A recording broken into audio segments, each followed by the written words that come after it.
Alternative socialiste vous présente la chronique pour un monde socialiste. Contre la dictature des marchés, luttons pour un socialisme démocratique. Et donc, je suis au téléphone avec Julien Daigneault-Boucher. Julien, salut. Bien le bonjour. Eh ben, il y a du dynamisme là-dedans, dans cette voix. T'es de bonne humeur. Tout à fait. Oui, je suis content de parler du monde. Oui, c'est ça. C'est ce que ça fait. Hein. C'est bon de rester connecté, autant sur Internet que sur la bande FM. Julien, tu parles au nom d'Alternative socialiste. Et la première question que je vais te poser, c'est que ça concerne la crise sanitaire actuelle. Est-ce que selon toi, on peut pas faire autrement? Hein? Est-ce que selon toi, on pouvait se préparer à ça?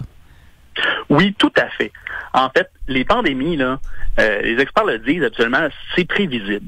Puis il y en a beaucoup, en fait, qui sonnaient l'alarme depuis plusieurs dizaines d'années au sujet de la déforestation ou de la destruction des environnements des animaux. Parce qu'il y a 70% des maladies dont le vecteur principal est les animaux. Mm-hmm. Donc, quand on détruit leur milieu de vie, puis quand il y a une consommation aussi d'animaux exotiques, comme il se fait en Chine, des animaux qu'on n'a jamais mangés par le passé, il y a des nouveaux virus qui apparaissent, qui rentrent dans la chaîne chez les êtres humains. Et ça, c'est intéressant, Julien, parce qu'hier, j'ai interrogé une épidémiologiste qui soulignait que la pauvreté en Chine est une cause, justement, de cette mangeaille non habituelle, là, parce que quand on a faim, on essaie de se débrouiller comme on peut. Donc, on trouve des animaux qui, finalement, ne sont pas, qu'on n'aurait pas l'habitude de manger, mais des fois, c'est ce qu'on fait. Quand on est mal pris. Exactement. Puis, c'est pas pour rien que le foyer principal, c'est la Chine. Pas le foyer principal, mais celui dont tout a émergé. Puis, en fait, aussi, là, actuellement, la crise auquel on fait face, étant donné que les systèmes de santé, les systèmes de services essentiels n'étaient pas préparés à ça, là, on mange ça en pleine figure, tu sais. Pourquoi? Parce que ça a été des décennies d'austérité qui ont fait réduire le nombre de lits par habitant, qui ont fait réduire le ratio de personnel infirmier par nombre d'habitants, puis qui nous place dans une situation très précaire. Ça fait que là, les élites partout dans le monde sont obligées d'assurer notre sécurité en déployant des mesures draconiennes, puis ils sont obligés, en fait, d'instaurer des mesures que nous, les socialistes, on réclame depuis longtemps, comme par exemple des nationalisations. Mm-hmm. En Espagne, qui est le deuxième foyer où il y a le plus de cas en ce moment, le gouvernement a nationalisé tous les hôpitaux privés et toutes les cliniques privées.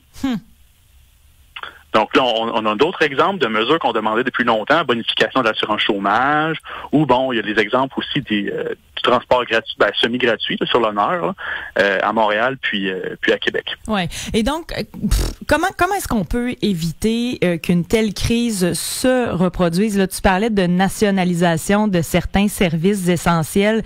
Ça, ce serait probablement une voie à continuer. Exactement.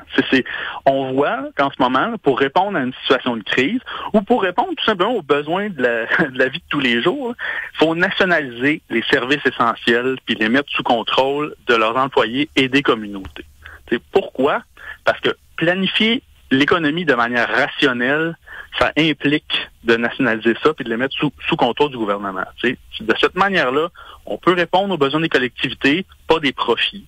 On peut équilibrer les différentes branches de l'économie, celles qui sont rentables, celles qui le sont moins. Puis on peut planifier les investissements puis mieux répartir la richesse. C'est sûr qu'au Québec, on a eu quand même là, près de 15 ans d'austérité, comme tu le disais. Donc, ça a créé son lot d'inconvénients, là. Exactement. Puis les pires foyers de coronavirus en ce moment, c'est quoi?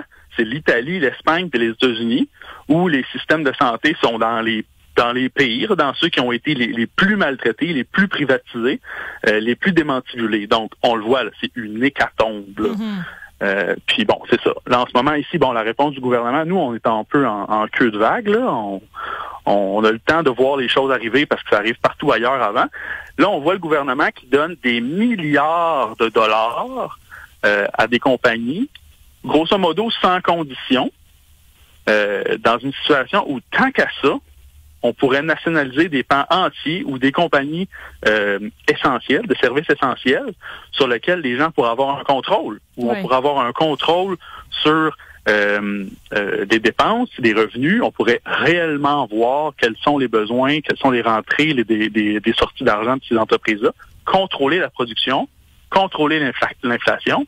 Puis c'est de cette manière-là qu'on peut sauver les emplois massivement, éviter des pertes d'emplois, qu'on peut assurer des services de qualité versus une décomposition des services, puis qu'on peut avoir une industrie, une production autonome face aux pénuries de matériel qu'on voit là. Quand on est dépendant du libre marché pour avoir des masques, du gel hydroalcoolique ou des choses comme ça, ben on se retrouve à la merci de d'autres personnes qui, eux, font ça pour faire du cash. Ouais.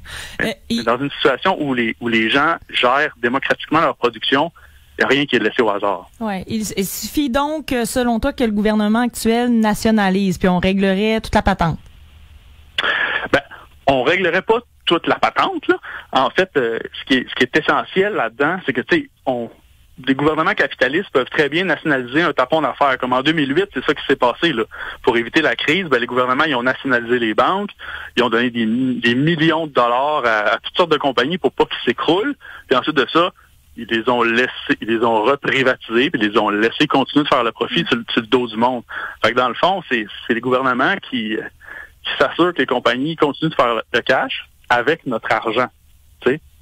Tandis que moi, où je veux nous apporter, c'est que les questions de nationalisation, c'est indissociable à la question du pouvoir politique, de qui contrôle le gouvernement, puis de qui contrôle la production sur les milieux de travail. Tu sais? Puis là, ça implique forcément le mouvement des travailleurs et des travailleuses, comme les syndicats. Mm-hmm. Ça implique forcément des syndicats qui gèrent la production. Mais pour ça prend des syndicats démocratiques puis militants, là. Tu sais? Là, il y a toute une job de revitalisation syndicale à faire aussi. Puis quand on a ce mouvement de base-là, quand on a des luttes massives dans les communautés, ben c'est là qu'on peut faire le step de plus, avoir des élus au niveau municipal, provincial, fédéral, qui luttent, qui n'hésitent pas de lutter contre les puissants, puis ils vont proposer un programme socialiste d'économie planifiée, contrôlé par la population, bref, marcher vers un gouvernement socialiste qui est dirigé par la majorité des gens. Mm-hmm. Dans les secteurs que l'on devrait nationaliser, selon toi? Ben là, ce qui est comme urgent, là, ce qui est comme absolument évident pour tout le monde en ce moment, là, c'est que ça prend un réinvestissement massif en santé, dans les services sociaux.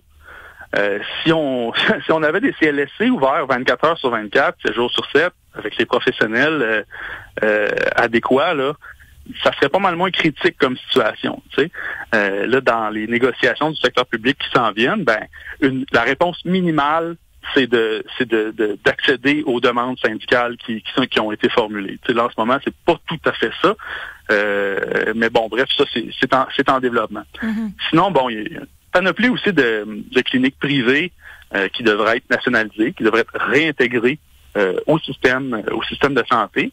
Ensuite de ça, ben, il y a toutes les compagnies privées liées à la santé, les compagnies pharmaceutiques, les agences de personnel ou les compagnies qui produisent du matériel médical. Ça, il faut que ça soit absolument géré par l'État. Il faut que ça soit absolument dans le giron du ministère de la Santé puis des services sociaux pour combattre l'épidémie. Là. Ça ne peut pas être autrement. Oui. Donc, si on parle aussi de production de vaccins, ça aussi, ça pourrait faire l'objet d'un questionnement, justement. Est-ce que ça pourrait pas être produit par l'État plutôt que des compagnies privées? Julien Daigneault-Boucher, très intéressant cette chronique d'Alternative socialiste, et on va suivre ce qui va se passer là. On n'est pas rendu là, mais après la crise, il va y avoir plusieurs lumières qui vont s'être allumées, on l'espère, en matière de services publics et peut-être aussi là de nationalisation. On peut visiter votre site internet alternativesocialiste.org si on veut plus d'informations sur votre mouvement. Tout à fait. Merci beaucoup. Merci beaucoup. Bye bye. Alternative socialiste vous présentez la chronique pour un monde socialiste. Contre la dictature des marchés, luttons pour un socialisme démocratique.